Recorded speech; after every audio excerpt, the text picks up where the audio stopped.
Check, man. Hello. I want to thank you and welcome you. This is Kelby Smith, mid-afternoon tea time. It's my first time I've had tea in the afternoon forever.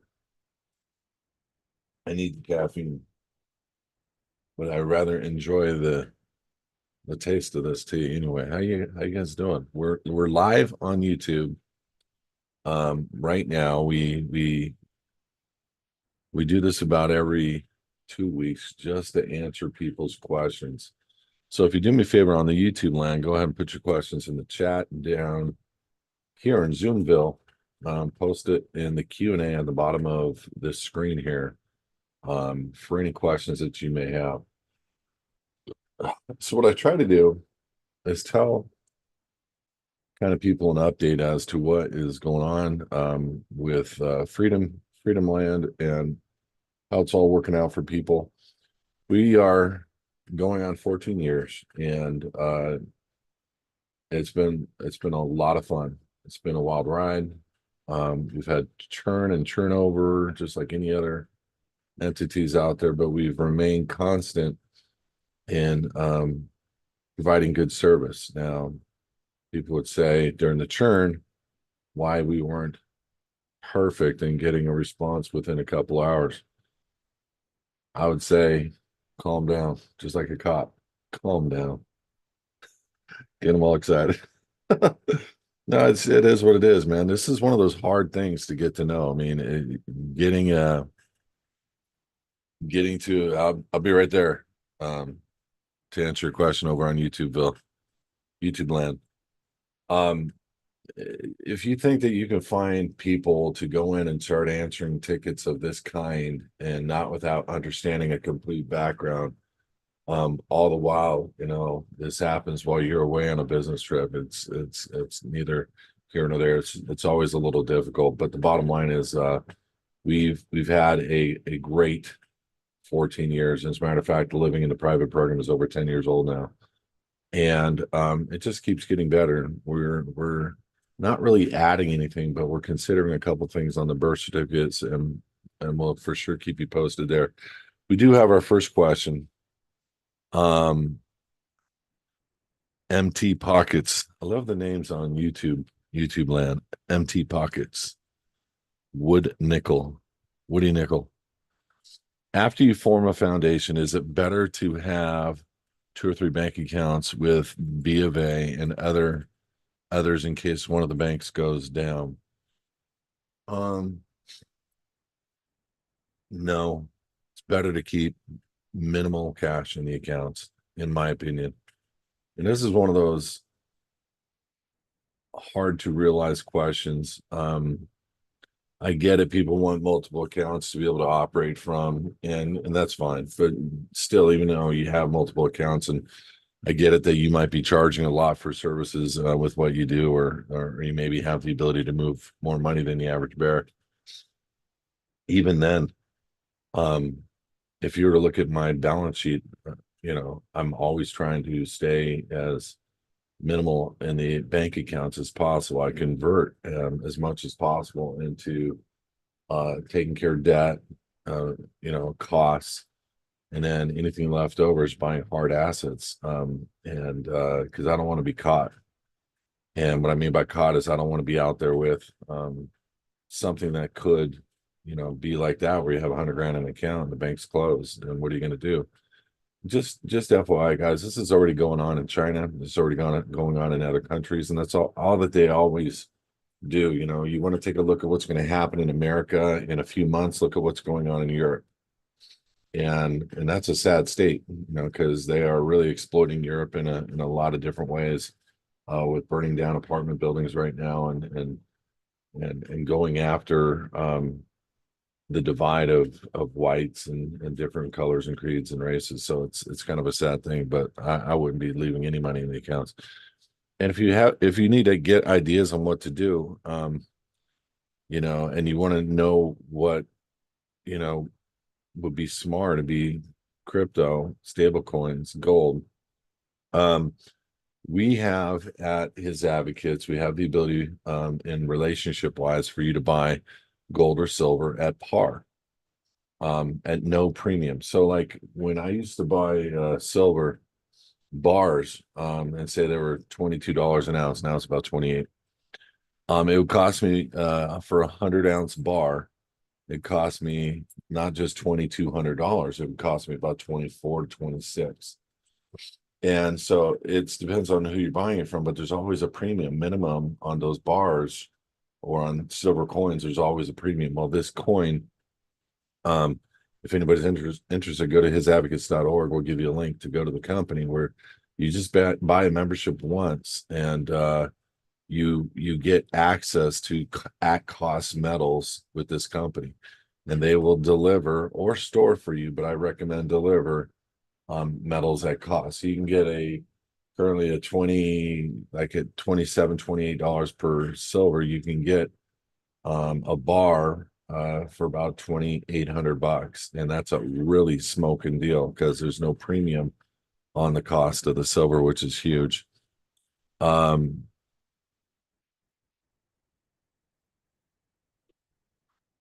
That's sad news. Eric Madison, a team law passed. Sorry about that. Kelby, I recently joined the VIP membership, but I haven't taken advantage of anything yet. I'm not sure what to do. What's the next step? On one, post a support topic with what you can do using your VIP membership. We'll post you some links, some shows, some different things to respond with so you can start watching, participating, and viewing. What's up, Joe? Are we square, Joe, on the health insurance versus health coverage? Big difference, buddy. Just wanted to make sure we're square on that. My account has been on hold for a week. I've done the 2 pages online. I completed the 15-page. Ben Johnson, did I do something wrong? I don't think so, buddy. Let me take a screenshot. Sometimes it could be anything. I don't want you to feel like a redheaded stepchild. And let me get this to my guys. So my apologies, but we'll figure this out. And take care of you there. He's got it. Sometimes it's just a misunderstanding. People don't notice of certain things or whatever, and we'll get it figured out. So look for a response on your ticket soon. What's the difference between a trust and a foundation? Great question. So a foundation can, and it depends on who's writing these things. Okay. Number one. Number two, a foundation can operate as a trust. When you look at it, the first response from any person that writes a trust, they're going to say that that's an alter ego or that's just a document because it's not designed to be a trust per se. But if you look at it from a core sense of what it is, it's a church. It operates where God is a grantor, where Yeshua owns all things on this earth, and where you're operating as a fiduciary or the executive director. And that document is a living document where any assets that it holds, it'll hold forever and bypass probate, bypass all those other things. But because it's private and not public, there is no worry about it being penetrated or worry about anybody coming over. And it could be said the same for a trust that is not registered, a trust that is private. But it is a quasi trust. It's not identifying itself as a trust with clearly outlined scopes and responsibilities of the different parties in the beneficial interest and the grantor, the creator. But it's also a quasi PMA, private membership association. Look at that word PMA as kind of like a, you know how people say Kleenex and they're talking about every single brand of Kleenex? Let's go buy a box of Kleenex. They don't say soft tissues for your nose. They say, let's go buy a box of Kleenex. So let's go buy a PMA. Well, you can go buy a PMA, but there's 100 different types of PMAs. PMA could be an SSM.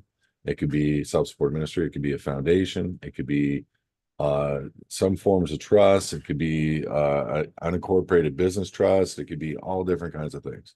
So you can build a PMA inside where they have a bunch of private members that are participating in the benefit of being private and not public. So again, it's like when people say, "Oh, you must have an unregistered private PMA." Well, that's what you're getting as a foundation per se. You can have as many members as you want, as many people working within the scope of the um like you're supposed to have, an executive director, managing director, and people that sit on the board of directors. And ultimately that would take any element or fear or worry about that foundation being brought into court as a quote unquote um alter ego.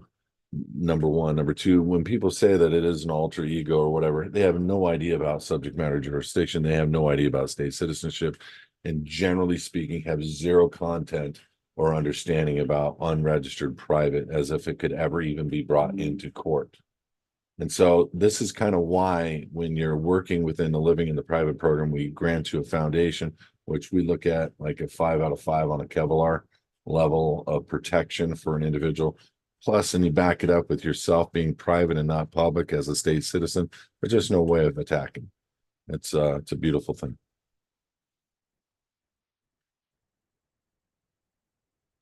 Next question over on YouTube land. I spoke to somebody on your team about my husband and I starting with your program. They mentioned a payment plan, but we didn't get to ask a question about, can we talk to you about payment plans? Absolutely. I'm going to copy your information and have somebody reach out. Hopefully your name is in the database. If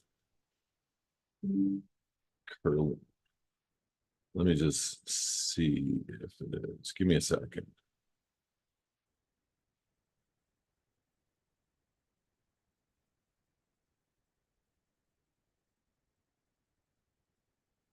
Yeah, that name right there is not on the database. So you're going to have to send an email to support@hisadvocates.org with your name on there. We'll pull it up and get you a call.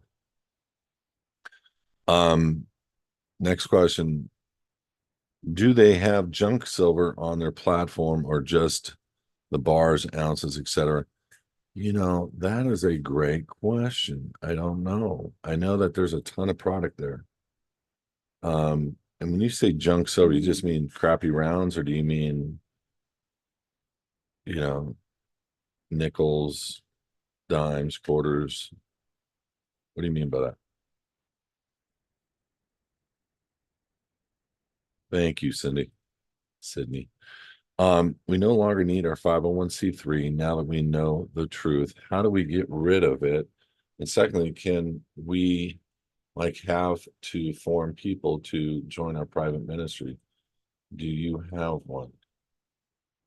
Yes. So Patricia, do me a favor, post that on hisadvocates.org. I know you are. And we'll give you a document to close it down at the Secretary of State, which is all you need to do. You may want to leave it open. There are some benefits of a 501(c)(3), but not for the necessary element of ownership.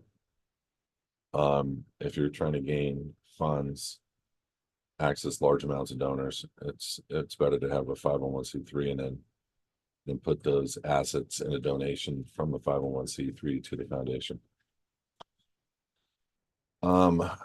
Thank you. Crappy rounds and nickels, etc. I think they do. I think they have big packages where you can buy that kind of stuff. I'm sorry, I don't know what junk silver is. When somebody says junk silver, I'm like, no, silver's junk, I don't know what those terms are. My apologies.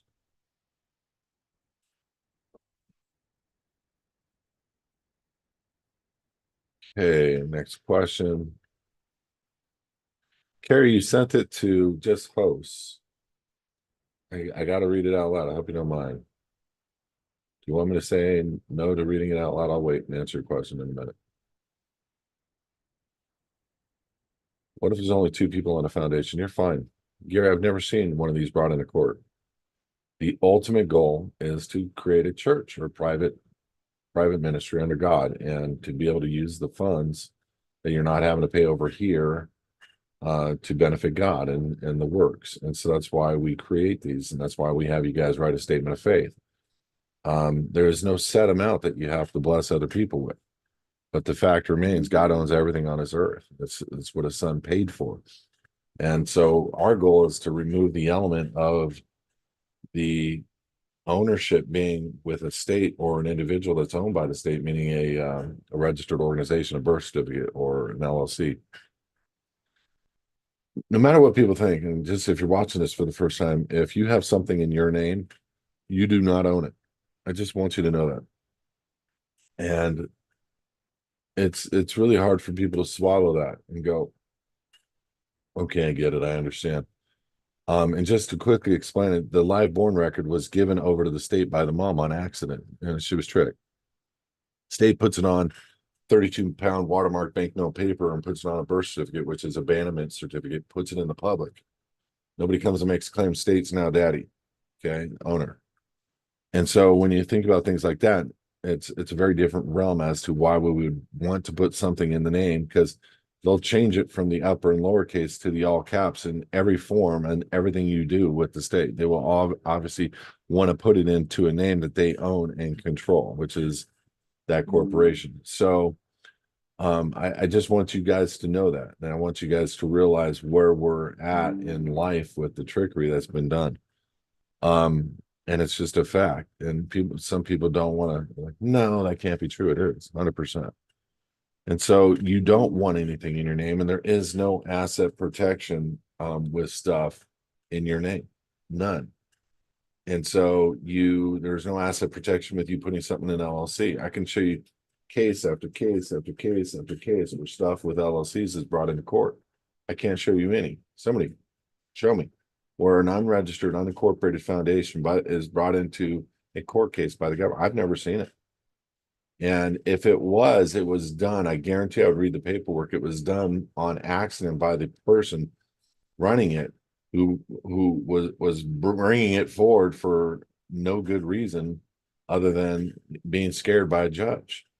And so when you have something that's private and not public, it does not belong to the state, and nor will the state ever mention that name in any publicly recorded court case or court document. So you don't really have to worry about that.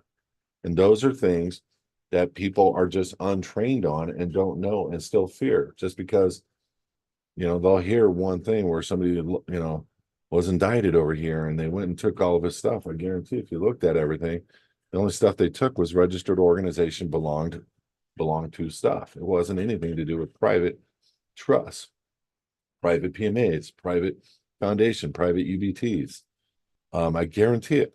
And so I'm sharing this with you because this is an important element of how we need to be working in the future together, where we take as a collective everything out of the public, putting it into the private, dedicating it to God, and watching that get blessed and protected.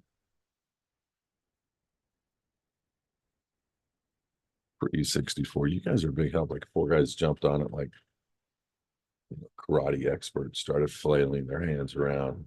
Pre-64, nickels, dimes, junk, junk. No, I don't. Thank you guys. Appreciate you.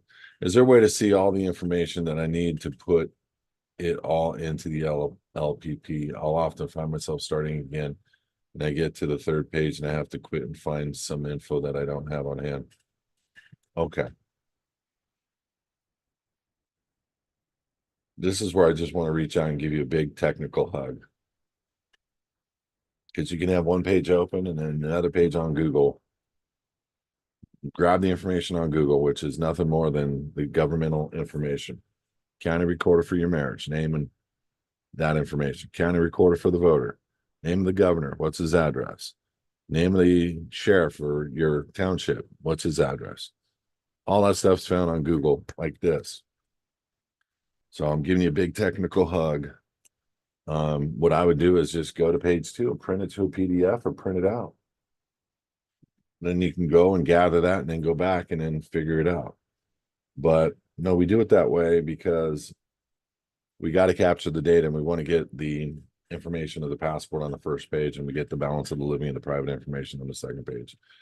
So there are a couple people that have that issue, but not very many. So in general, it's a technical issue, and I guarantee I'm right. And it's at no, where nobody's faulting you. It's just you need a big fat technical hug right now. Because in that case, I would say it's a PEBCAC. A PEBCAC is, I am computer challenged, they say. That helps. A PEBCAC is the problem exists between the keyboard and the chair. Generally means it's you. So not trying to be cute, just it is a PEBCAC. And that's okay. Just go to that, print it out. All those blank, fields will be printed there, or just open up 2 pages right side by side, and you're gonna be fine. Eva, I'm gonna unmute you because you got your hand up. And Hey, what's your question? yeah, thanks so much. First and foremost, always, as always, much gratitude to you, sending you love, prosperity, and success. My question, I actually ended up putting it in the chat just to try to simplify it. But essentially, what I'm kind of figuring out right now is how to move as much as I can into private before becoming a state citizen, just off of, like saving for that whole process. And I know to get the foundation, a big thing that I've been taking notes on for the past couple weeks, like you said, is say if you're in crypto, sell your ledger or donate your ledger to the foundation, donate your stocks to the foundation, donate your real estate and all of those things to the foundation so that it now is the owner of it. But with stocks, because you know how the DTCC has this facade on, people who are stock owners where they think they own the stock, but really the DTCC holds the share certificate. So really the DTCC is still the owner of the stock, but they're kind of just, they're it's a facade that people think they own their stocks. Same thing with crypto. Like if you don't know your cryptographic keys, it's on the exchange, but like it's literally not your crypto.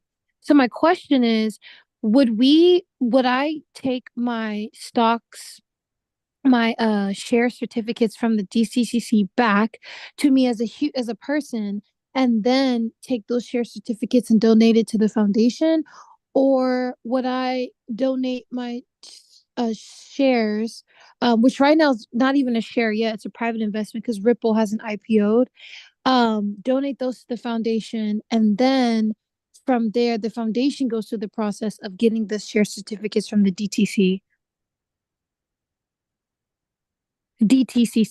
excuse me. Yeah, no problem. So if am I getting this right that you own shares in Ripple and you're trying to figure out how to protect them? Um, Yeah. and you want to so you got to make you got to open up a stock trade account in the name of the foundation with the tax ID number at Ameritrade, Schwab, whatever, and then put the stock in the name of the foundation and donate it from yourself privately to the foundation. Move it from one account to the next. Give yourself a receipt from the foundation to yourself personally. That is a donation receipt. That is a thing you could use on your tax returns as a Benny. But the bottom line is, yes, you do want to purchase your your wallets. I would own 2 or 3 wallets of the same kind uh, for the purposes of restoration. I'd also not just have the keywords. I make sure you have passphrases on all the wallets, so nobody can just restore your wallet and not know what the passphrase is. But when you purchase the wallets and get them off the exchange, they are truly private. It's not like stock where a stock could crash, or like a bank could crash. And what people don't know, on their signature cards at the bank, they've already pre-agreed to transfer to ownership, meaning they'll take your balances in your bank account, give you stock in trade of the bank collapsing. And that is what you've agreed to with your cash that you're currently using. um Mm, Depending on your stock, if it were me, I wouldn't be in the stock game right now, but I do know that people are making stock um plays all the time and making money. yeah. Well, it's just Ripple though. It's just Ripple. I'm right there with you. I wasn't really big on stocks, but when I had the opportunity to get the Ripple shares, I was like, ah, man, it's Ripple, so I just scooped some up. So it's more just like that. Yeah, Ripple's going to do quite well. We all know that, and there's a lot of haters on it right now. We're waiting on that 60-day window to complete. And even if it only went up a few bucks, long-term Ripple's a big play. Hmm. I personally, after everything I've watched and seen and understand about them wanting to digitalize everything in this world, and the fact that I can't find another company out there that can do what Ripple has, and the fact that Ripple's owned by 98%, I can give a lot of facts on that. Ripple's a big play, and I think the stock is going to go tremendously up in value, and the coin is going to go up in value as it's the only coin in the world that has been confirmed by the United States government as not being a security and being a currency. And I think it's going to bring tremendous value. We're going to come out, they're going to do the ETF, they're going to do Hmm. all kinds of stuff right at that 60-day window and go public. You watch. I Yeah. can't see it being litigated anymore by the SEC. They've already had their butt handed to them, and I think it was a good decision. So we'll Yeah. see. Yeah, yeah, no, absolutely, absolutely. And just to kind of tie it up, so because again, I am saving to pay to get the foundation from y'all. Is there anything that you would like your community members to do in preparation before, paying for the foundation and going through the process? Or is there anything I can do basically right now to be more like proactive about kind of how I'm moving?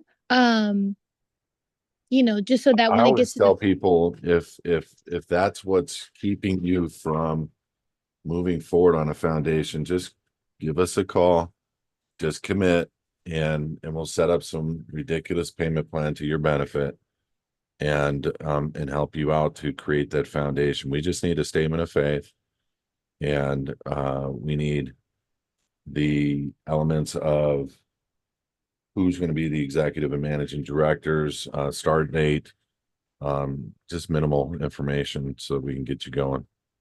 Okay, and so because when you say that, because earlier you were like how you would grant us a foundation, and because you've built this amazing community, I understood it as a kind of like building on itself. But when you talk about executive boards, like I actually have to pick people in my life to put their names on my stuff, or like, So the foundation can always open and start with one person, meaning naming themselves as an executive or managing director. And as you grow that foundation, you want to pick out a board. Generally, it could be your family, it could be people who have the best interests for the foundation itself and for the assets within the foundation. But the bottom line is, um, it is stemmed from our community where we would be construed as a church, and that's why we need a statement of faith.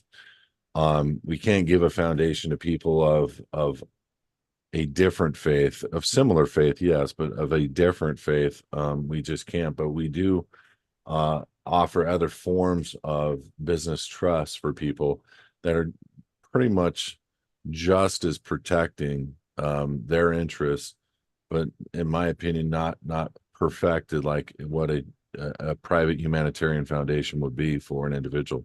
But the point is this is yours that you are responsible for, that you are on your own with. We do not you're not under a church, you're not under the HISAdvocates umbrella, but we mm, are making sure that we are responding foundations, churches, those things across the world, because we believe this world belongs to Yeshua yeah, and he paid for everything on the cross. So we want to make sure that we're honoring that and we're not dishonoring it for a tax break only. I think the benefit of being under God directly is absolutely a tax break because you're not going to be funding the whore anymore. But that's not necessarily what we're trying to advertise here. It's just what happens when you transfer ownership of something under and onto a private foundation. It belongs to God, and his son is the beneficiary. So you're just operating as that quasi trustee, the executive director, making sure that you're doing the job of that entity properly, because you will face before God one day, and he's going to say, "What did you do?" With the provisions that I gave you, and you're going to hopefully have some good answers for him. So that's he already knows the answer. You know what I mean? But the bottom line, this is yours to do what you need to do with. We just ask that you honor God with it. absolutely. Yes, I love it. I'm so excited. Thank you. Yeah, reach out and we'll see what we can do to help you out. Okay. Thank you. You got it. Um, Sulu, I'm gonna open the mic for you.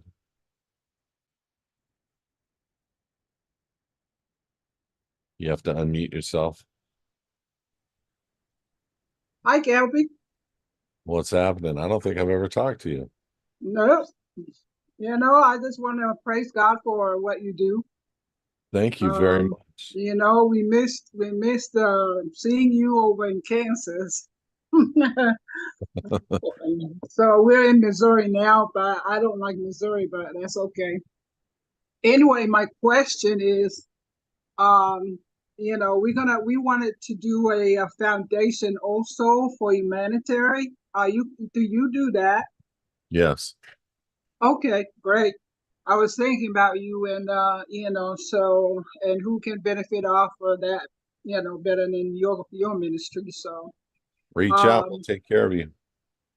all right, and also I was wanted to see if I can get my passport. What do I need to come out with that? Just talk, just give us a call. We'll set you all up and tell you what it Okay, costs all and right. take care of you. Sounds good. We're Sounds praying good. for you, brother, and we'll support you soon, hopefully with things getting better. So Thank you very much. I received yeah, that. Love that. we love you, brother. So Thank you. thank You you. too. Thank you. Okay. Makes you feel good, man. Appreciate that. There's all kinds of negativity with this industry for whatever reason, and I always appreciate that. Um, okay, Joe's asking a question. I'm on the last round of the letters for the IRS removal revocation. What is the process for the apostille? So, Joe, all we do is we send you a ticket request and that you upload a copy of all your docs, all the IRS docs. There's three separate letters. Put those in three separate PDFs with the proof of mailing. Same with the DMV, same with the voters, same with the SSA. And once you show us that you've completed the court of record and we have your active state, it depends on whether or not you want to carry forward with a um, self-certification of the passport docs or wait till you get the certified ones from the Department of State. Either way, once you show us all that, we give you the active state, you put everything up behind it and go get it registered, and then it's constructive notice time. But that's it.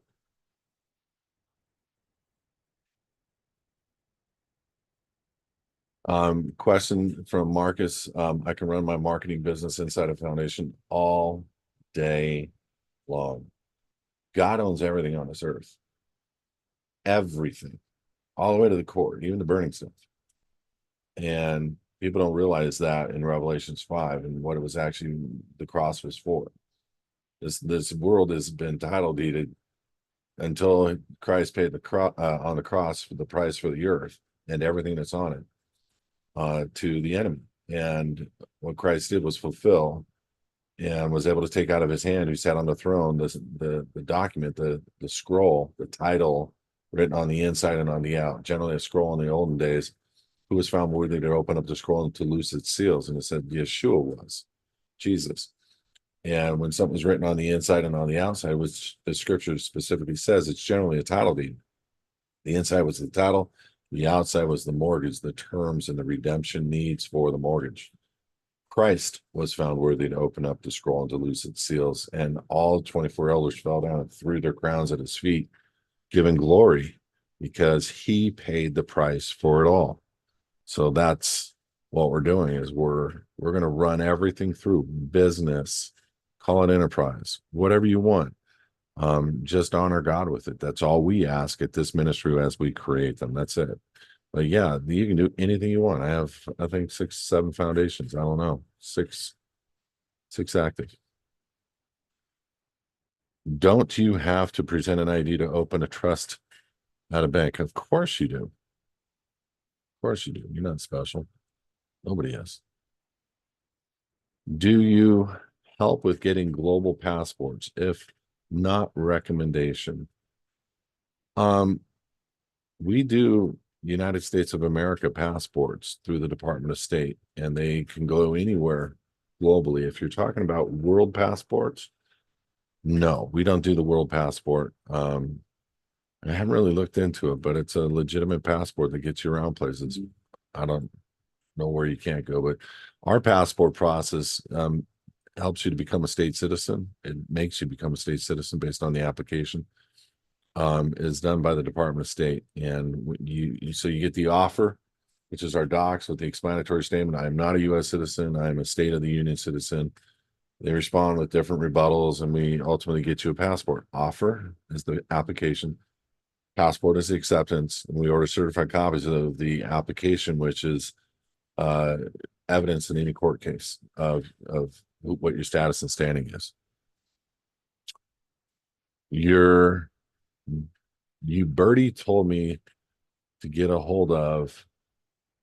You have a couple of guys to help me know how to start a foundation, but I don't have their contact info. Please help. Thanks.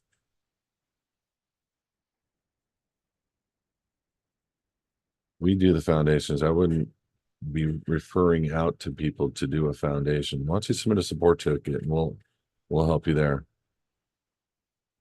You once not bride told me. You once not bride told me. I don't know what that means. Valiant. Restate that one if you can. What's a good wallet? There's too many. What would you recommend? I have there's some people out there that tout privacy on certain wallets that I've never heard of. But a good wallet is any wallet that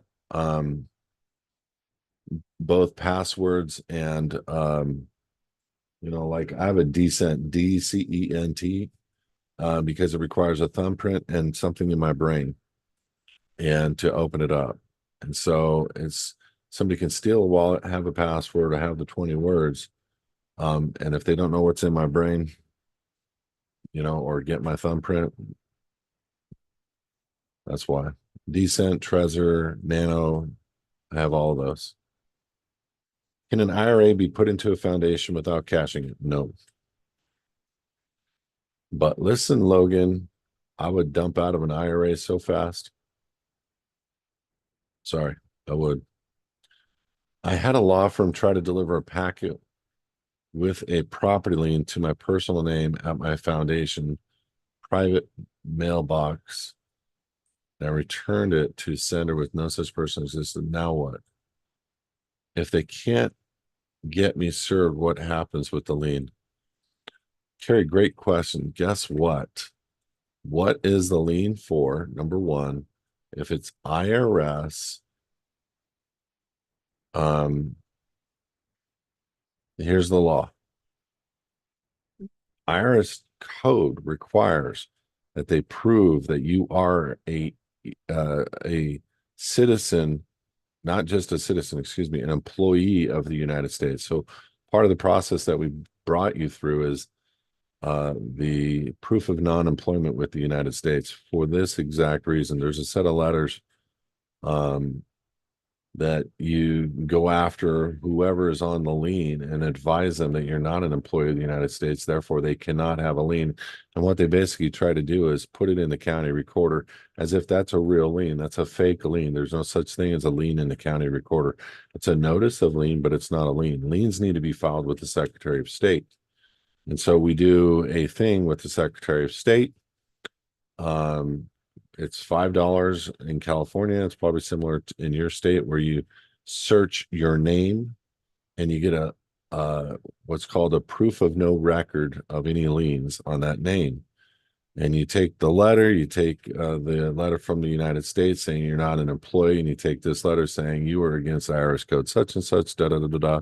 Remove this lien immediately, and it works. So you'd have to ask for a copy of that, and I'd dig it up for you. Car registration in my personal name expires soon. You recommend registering the car out in the foundation? I'd put it in the foundation. I'd also put it out of state. Montana's a good state. South Dakota's a good state. We have relationships in South Dakota. If you go to Montana, there's you can't register it at a PO box. You have to register it at but there's registry services. So you can just type register car in Montana with just do some search, or you can just hit a support topic asking for a contact in South Dakota and we'll help you out.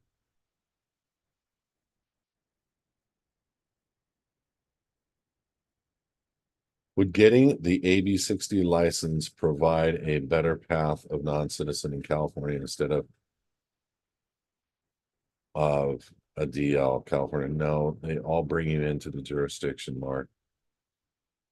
The key is, and I don't know where you're at in living in the private, the key is the DMV docs. Changing the agreement that you currently have maybe with the DMV. It's either revoking the DMV license or which is removing your signature from it and canceling the contract entirely, or restructuring the agreement, which is what a lot of people do with our docs at the DMV. Yes, Marcus, this is being recorded. So how is it private then? How is what private, Raul? Remember your 15 questions later, my brother. I don't remember what you asked the last time. My apologies. Let me go up to YouTube. Is there a way to see all the information I need to do? Sorry. Can you help me change your status? 100%. Jamie's a girl we've helped change her status. Jamie's a rock star. I bought some crypto in my personal name before I started the process of LPP. I initiated an account with Caleb and Brown and my foundation name. How would I move that to my new account? Just donation, and there's numbers. So like Caleb and Brown, just do receive and it'll give you a barcode to give you an account to send stuff to. That's all. And then you go to your personal account, send, put in that barcode or put in that number of that account, do a test of $10, go back to the business or the foundation account, make sure it arrives. Once it arrives, you see it in your account, do the balance, and then give yourself a donation receipt from the foundation and deal with that on your final tax returns to the IRS when you mail them out. I get excited on those final tax returns. If I received an agricultural business grants from the United States before our status was corrected, with those grants have to be paid back since I'm no longer a United States citizen? No. It's a grant. Do you know anything about the R estate, Kelby? About the R estate? Are you talking about the Treasury estate with a trust? Is that what you're talking about? Registered estate.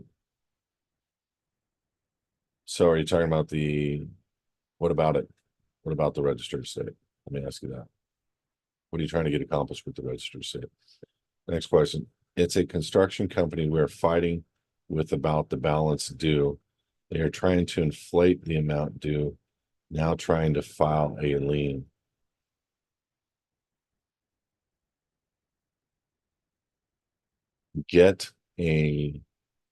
So are they doing is it a lien against that property specifically, like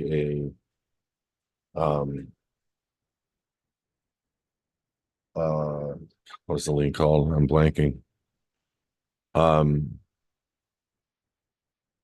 Because no matter what, if it's the type of lien I'm thinking, and they were to actually able to get it filed, they don't need to necessarily serve you. They just need to post it somewhere on the property.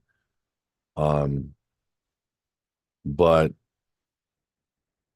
there's a lot of, that's a side conversation, Carrie, because there's a lot of questions I have. Was it on that property? That's my main specific question. Can they prove a contract? Second question. What is the style of lien? Third question. Is it filed at the Secretary of State, or are they just filing it in the county recorder? I mean, so those are types of stuff we need to kind of chat through. I think I remember you saying that a IUL doesn't beat a foundation. If you're a U.S. citizen, it helps tremendously if you're needing deductions and you want to grow assets and you want a deferred compensation borrowing your own money so that you can live on, kind of a thing. And then when you die, either way, you're going to be spending a lot of money on insurance, which I don't necessarily have an issue with. I actually like life insurance for women out there and for lazy men. You know, I like life insurance because it's real easy to get a payment of X upon the death of somebody and have that alleviate you of the stress of the mortgage or whatever.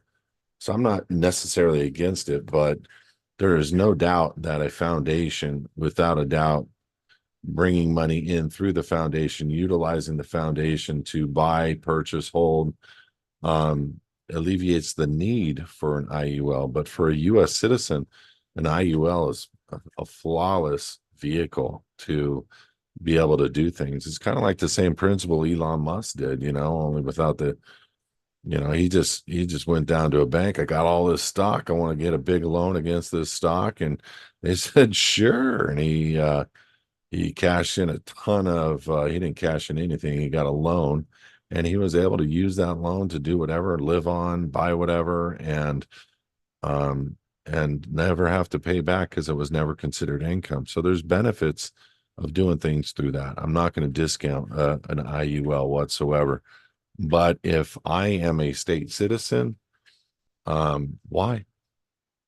What's the purpose? I don't have any tax ramifications personally or through my foundation. There's none.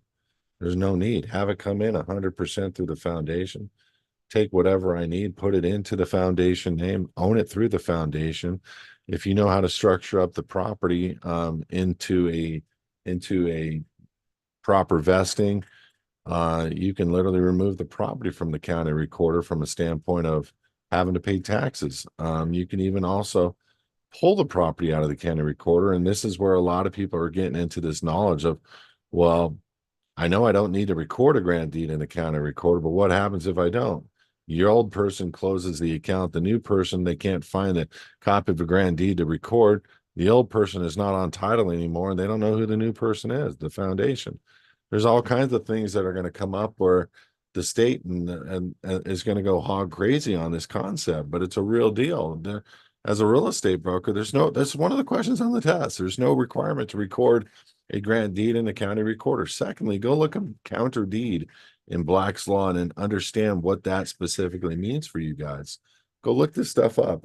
We fail for a lack of knowledge. And so we're doing a lot of experimenting. A lot of people are having favor with getting our deeds recorded, the proper deeds. Sometimes you have to file paperwork with them and it doesn't grant jurisdiction over the deed on this paperwork. But there are things to consider when you're filing. You know, what is the ramification of filing a private side deed? There's a lot of good benefits. You know, if you're currently in joint tenants, you're currently in a legal description, you're currently using your name, all of those things give not just jurisdiction, but ownership to the state. So that's why the county is both a registrar and a recorder. Think about that. These guys are sneaky with all their words, man. So you come in with a deed where you're not even signing it. Look, guys, if you think you own a property and you haven't even signed your deed accepting it, you own nothing. You own nothing. You didn't even accept a contract and title, put it into the county recorder, and it's only a grantor signature. Think about what I just said. The elements that consummate an agreement: offer, acceptance, consideration, performance, and full disclosure. So where's the acceptance on a grant deed these days?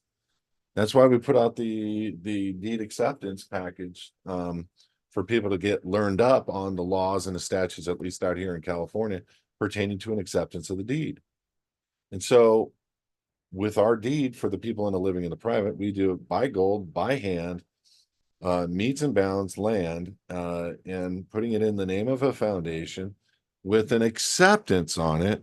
Now you have an old school style deed that is recorded, giving no jurisdiction to the state. What are the ramifications of it being fee simple? Well, one of the ramifications are its absolute tenure and domain on that land, especially if you're describing it as meets and bounds and not as a legal description. We fail for a lack of knowledge. So again, if your deed has no acceptance on it, where you sign the deed yourself accepting when you purchase the property. If your deed has a legal description, if your deed has FRNs for Federal Reserve notes, if your deed has your name on it or a corporation's name, both of those are registered in the county and in the state Secretary of State. If your deed has any of those elements, guess what? You own nothing. Zero. Your first thing that you should be doing is consider how you're vested, how you're recorded, and the style and structure of that deed. And did you even accept it? Those are general principles of contract law. Period. Did you consummate the transaction? Oh, no? Of course you didn't. Nobody does. It's right before our face. They don't even put the grantee's signature, but guess what? There's laws, statutes, Supreme Court rulings that talk about acceptance of a deed. That's what consummates the agreement. So if you're in a living in the private program, we actually help people with this, FYI. We give them a copy of a deed template that they can use and perform upon and execute their own perfected deed. Let me go back up. Jesse, I'd like to speak with you and tell you about it. Jess E. Anybody 844 HISAdvo 447-2386 extension 701. Reach out if I don't call you back right away. Don't get mad. Or shoot an email to Kelby at HISAdvocates. Don't get angry if I don't call you immediately. Some people think when I post my number, I guarantee right now my phone will ring. Somebody's trying to hit it. Thank you, brother. Okay, so hold on. Jamie. Can I file my final tax returns if I'm not fully completed with all the docs mailings? Theoretically, the second that you file the third letter with the IRS letters, you're done. Counter deed, yes. Thank you, Jesse. Can you put everything into a foundation such as our residence if it's in our family trust? Yeah, you can actually make the trust a party to or the beneficiary of the trust, the foundation, and double layer yourself. It just depends. You may not want to do it. It depends on your trust. You may not be able to do it. Different things like that. Some trusts are non-revocable or exchangeable or da da da. The notary was a witness for them, not you. LOL. Yeah. Okay, let me see if we've got any more questions over here. If the banks do a bail-in, how would that's a great question. Honestly, I can't with certainty answer that with all honesty and knowledge, but because nobody really will know the outcome, I think that once they think they have a signature on a signature card, that's the agreement. However, they have no jurisdiction over these types of accounts. And I've only had one person where they purposely tried to close on the accounts because he was making too much money through the foundation, and they wanted to see him come to a taxable basis, and they asked for a private meeting. He got me his attorney, in fact, on the call with the bank and him. And I'm not saying I'm an attorney. Read what an attorney in fact means in Black's Law. But they asked questions, about what his donations were. I said, do not answer. He asked every single question. I said, do not answer. He doesn't, you don't have to answer that. And they said, yeah, he does. I said, actually, he's private. He doesn't have to answer anything. Well, if he wants a relationship with us, then he needs to. I said, great, cash him out tomorrow. He'll pick up a cashier's check. We're going to close the account. Have a great day. That was it. It was to that extent. And why the banks are doing that one time out of 5,000 times is because they were hoping to get to the point where they can close the account anyway, and or get to the point where they thought maybe they were going to be able to push him to the IRS and say, oh, look. But he's never had any issues, and he runs one of the largest food companies in the country. You guys know who he is, and he's done on one of our foundations. So, but I can't say with certainty what the banks would do, whether they would, you know, if it's bankrupted and you become a stockholder of the bank, I don't see any jurisdiction over the account, but there's that perceived jurisdiction over the signature card over the account. I don't know if they have a classification difference in these type of private accounts versus public accounts, but I do know they can't make money on these private accounts like they do on the public accounts, but they have to give both. I do know that. So they're not like, you know, and for anybody that doesn't understand what monetary instruments you know, are able to be done through checking, savings accounts and the like, it's a matter of whether the organization that's has the account is public versus private, and these are private, so they can't monetize these types of accounts. So who knows? Maybe they have that element of protection when the banks close. They're not going to be able to close on the money on the foundation account. Who knows? So next, can you repeat the name of your wallet? You mentioned Trezor. Decent, the letter DCENT, and that's a biometric / password wallet and or nano.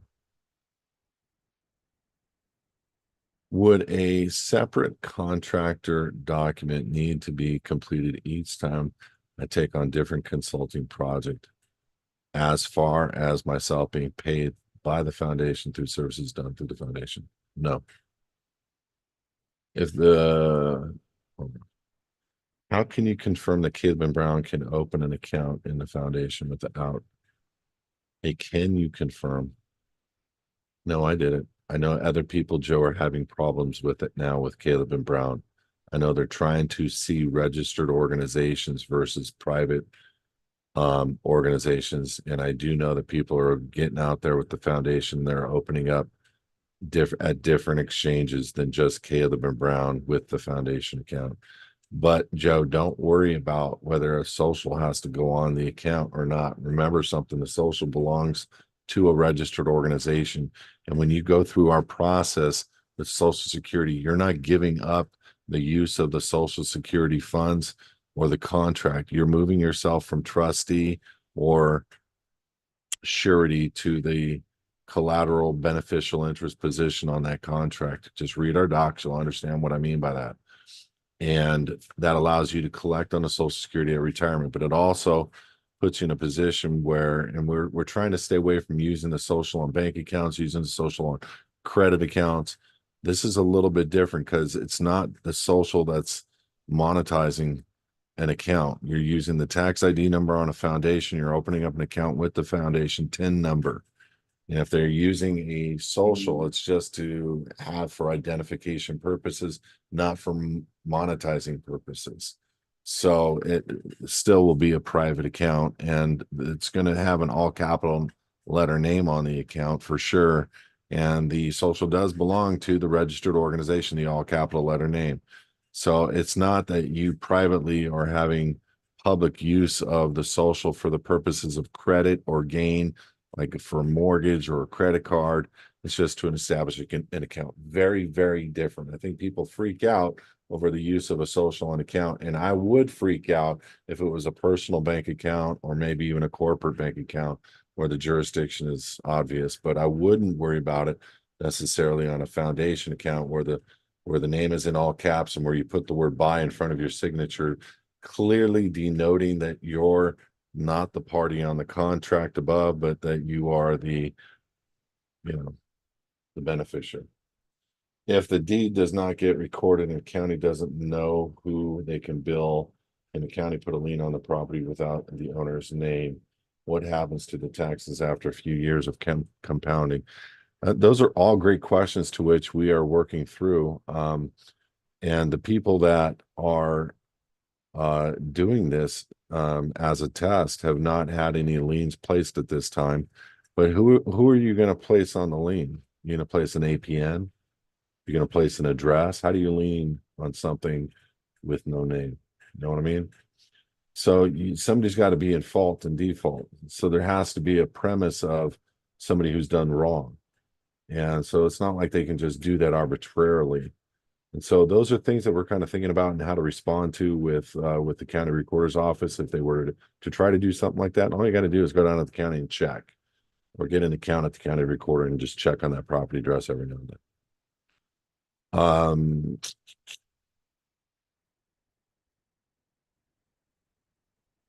Hey, Kelly, thank you for you and your team, your patient, your encouragement. It's sinking, and God bless you as you continue to teach and share. Thank you, Patricia. I received a tax bill for $37, a court concerning one of my LLCs since HCR 192 was passed in 1933, where the currency and gold were outlawed. What are your thoughts if I mail the court 37 lima beans? I wouldn't do that. Just pay the $37. It's the sovereign. No offense to you. I'm not calling you a sovereign citizen, but that's sovereign citizen mentality. Um, you know, if you're going to play that game, why don't you just send the bill to the county who truly owns the birth certificate and have them pay it? There's some people that do that with a lot of success, but it's not worth 37 lima beans. You know what I mean? If it was 3,700, okay. But since it's not and it's $37, get them off your butt. Move on. Bigger things. If you need a loan for $37, I got you, bro. I promise. Social security number is the underwriter to everything. Yeah. You had to have it to create the foundation. Nope. But we use it a lot for people if they want a foundation the next day. But no, you do not have to have a social security to get a tax ID number. Unless we create one within which I'm sure where there is a will, there is a way. Yeah, basically, you're right. Hey, 503, I'm done on the questions. Yes. The land patent is the best way to keep land unalienable. Yes, but show me where a land patent is transferred from the original owner to a new land patent holder where the rights and interests were properly transferred as the trust in the original land patent said to its heirs. And if you're not an heir, how are you accepting somebody else's land patent?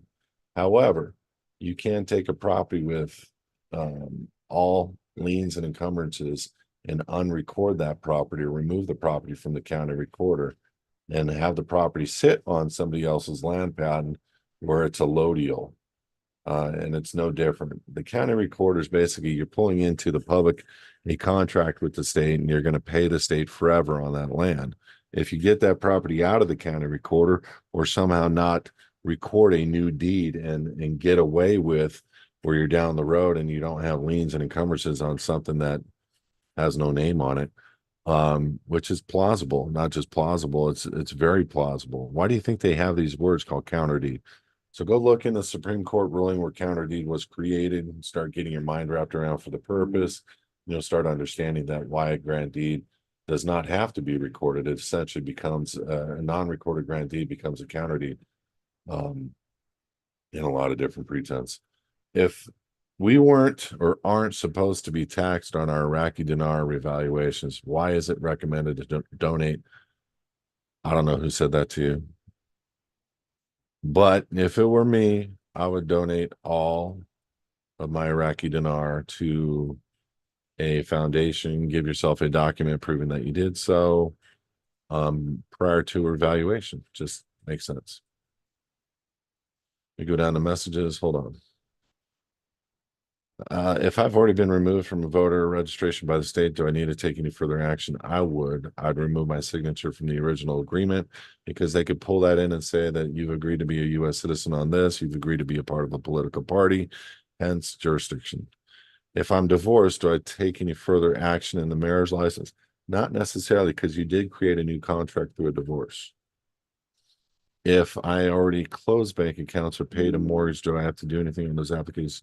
It's really not necessary, but if you feel like it is and you've already gone through or living in the private program, which some people have not, at the end of it, we give you a document that you can serve notice of your status where you change the application to reflect your current status and you ask them to annex it, which is make it a permanent affixture to the original application, which corrects a record.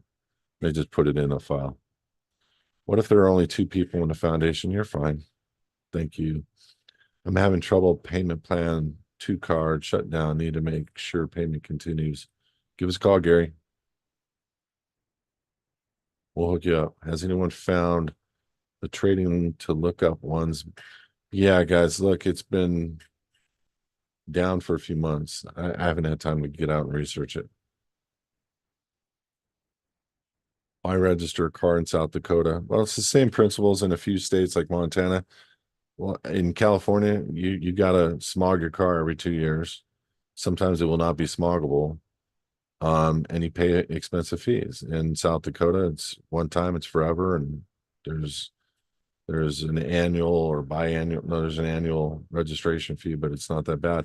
You can actually in Montana take a car that's like over 10 years old and get I think it's 10 years old and get a permanent plate for it.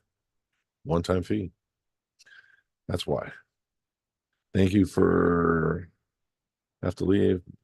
See you later. Decent wallet. Thank you, Ben.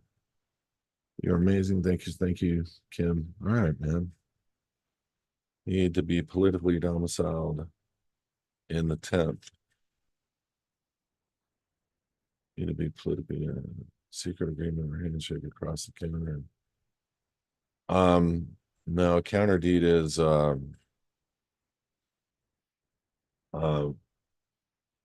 deed that is not registered, sealed, or witnessed, that trumps, alters, abolishes, changes the public side recorded deed, something to that effect.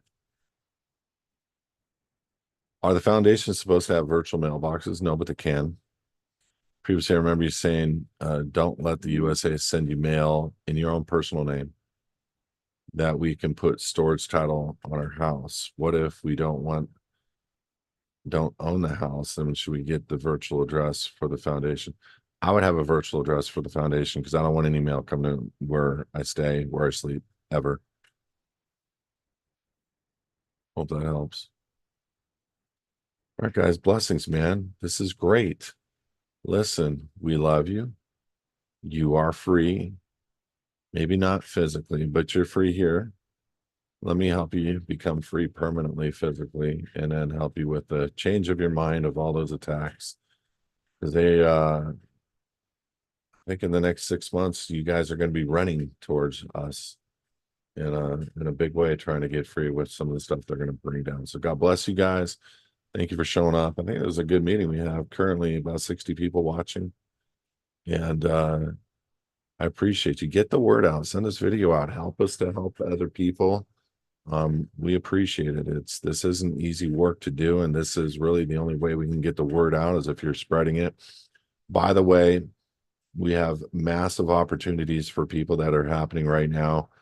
And I've said to you guys before, and just hear me out for a second, in the coming months, coming years, you got to be aligned with something that is, if you're in a business right now or you're an employee at a company, there's a few things we got to consider. We got to consider the collapse. We got to consider the money revaluation. We got to consider AI taking over jobs, and you got to consider what industry you're in. So if this industry is susceptible to any of these things, do yourself a favor and get a side hustle. We have that side hustle. We're helping people with their bills, and for the express purpose of getting their health costs down, getting their, their cable, their home, their whatever, their bills in their home, getting them down. The purpose obviously is we want to make sure people can afford getting free. The average person that we're helping right now online, if you go to HISAdvocates.org and just register as a free member, we'll give you a call. We'll work it through. We'll teach you. Health insurance, we're saving an average of $500 a month per individual, per family, over $1,000 to $2,000 per month.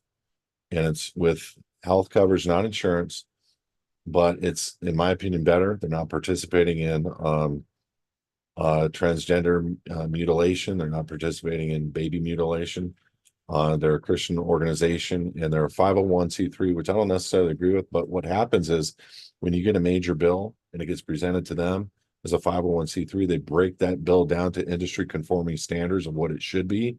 So a $500K bill, we've seen bills get down to $10, $15, $20,000, and the health share covers that, and your out of pocket isn't crazy killing you. The number one reason for bankruptcy today is health insurance or health issues or whatever. So we are truly bringing forward solutions for people. And if you are trying to get into this industry where you can actually help people doing the same thing and converting people out of the public into the private, we can help you guys. So do me a favor, go register at HISAdvocates.org and get this information out to the public. And join us in this search to free people and free people of their bills. What do you do about getting your car registration back from the DMV? Not getting a car registration, getting your title back. There's somebody out there, I don't know who they are. They charge $500 and they'll get your MSO or MCO back from the state. It's a duplicate, but a duplicate in law means an original. 512, hour and 15 minutes. It's not bad. That's not bad. God bless, man. Thank you so much for hanging out. And we will see you tomorrow night, His Advocates TV. But get for sure over to hisadvocates.org and register for free and start getting information. Also, text the word freedom. Text to this number, 855-452-0499. But make sure that 855-452-0499. Text the word freedom. That will get you on every list of every show that we do and different events that we do and get you on track. So God bless you guys. Thanks. Enjoy your week. It's going to be a great week. See you.